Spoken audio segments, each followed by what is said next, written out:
I do my ranch. I do a large batch of ranch dressing, and I have it in just an old Atlas jar. And then I've got an old Parmesan cheese lid because they fit.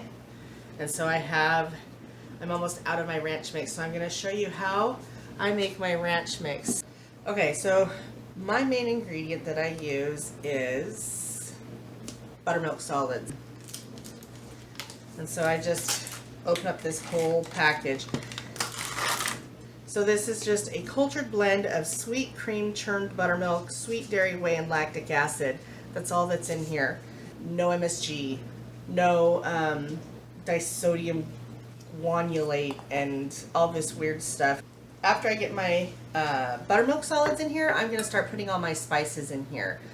You can make this, I'm sorry, let me rephrase that. You can make ranch dressing with fresh herbs and it's beautiful.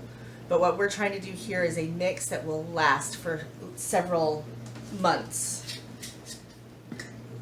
if not a year. So I take about a half a cup of parsley.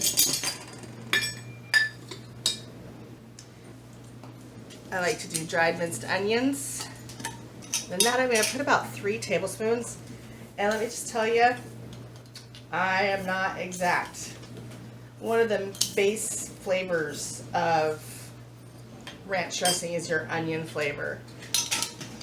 Buttermilk, onion, parsley, dill, those are kind of like your 3 components of ranch. I also like to add in 3 tablespoons of onion powder. Then I'm going to add 3 tablespoons of garlic. And now we're going to get into chives.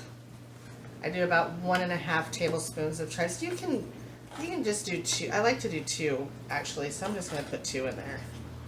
I'm going to put 2 tablespoons of dill. And then I'm going to add 1.5 tablespoons of salt and 1.5 tablespoons of pepper. And although I don't love to salt and pepper a lot of the things that I'm cooking, when I'm making a mix, I'm going to salt and pepper it. So I'm going to put about 1.5 tablespoons of pepper, and I do like my ranch peppery. So if you don't like so much pepper in it, lower the ranch. If you like more pepper in it, add more pepper. I'm going to do about 1.5 tablespoons of salt. And there's some other things that I could add to it. I have paprika here. I could add some paprika to it. I could add some mustard. I think the original recipe had a dry mustard in it. You could add, when you make it, you could add stuff like Frank's hot sauce to it. I will sometimes take, when I'm making my ranch dressing, I will sometimes take a handful of cilantro and blend it with the ranch dressing mix. Sometimes I will add basil to it, which kind of gives it a pesto-y flavor. This is all that I'm going to put in my basic ranch, and so now I'm just going to make sure it gets well incorporated. You could put it in your food processor if you wanted to. To me, that's too many dishes. So the history of ranch, it started, there was a guy, his name was Steve Henson.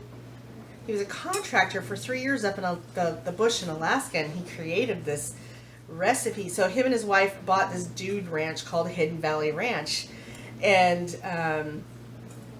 they had these people that came in, and for their food that they would serve these people, they would make this, he made this ranch up. And so it was just buttermilk, mayonnaise, actually I can't remember all the ingredients in it, but this was something that they served to customers, and the customers liked it so much they started bottling it, just like serving it, like selling it probably in how every restaurant does theirs.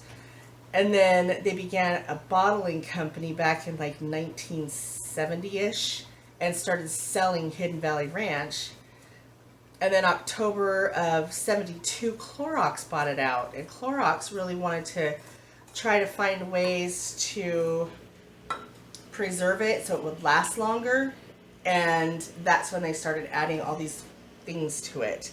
It's really popular in America. It's like the #1 dressing in America, but if you go over to places like Europe, they call it Cool American. It's not a big dressing over there. So I think that's kind of interesting.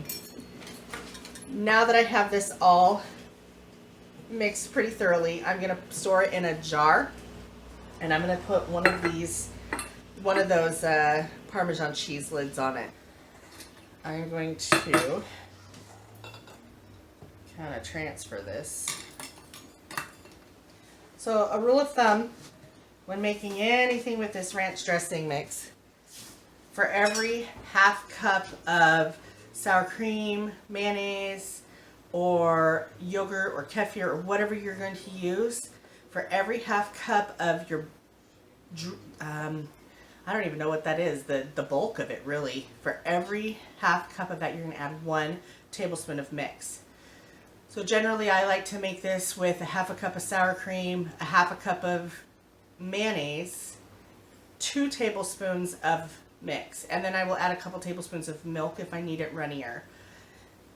To make I'm going to just show you how I do that. I got a half a cup of mayonnaise. I'm going to grab a half of a cup of sour cream. And you don't have to be exact. I usually don't measure. I usually just grab and eyeball it, because I have made this a lot. And now to my half a cup of sour cream and a half a cup of mayonnaise, I've got 2 half cups in there. So I'm going to add 2 tablespoons of my mix. And again, you don't have to be exact. I think it's a little bit too thick. It's definitely not, salad dressing consistency. It's more like a dip consistency. So I would add just a couple of tablespoons of milk to it. 2 or 3 tablespoons. And carefully, because, it doesn't incorporate into fat really easily. Okay.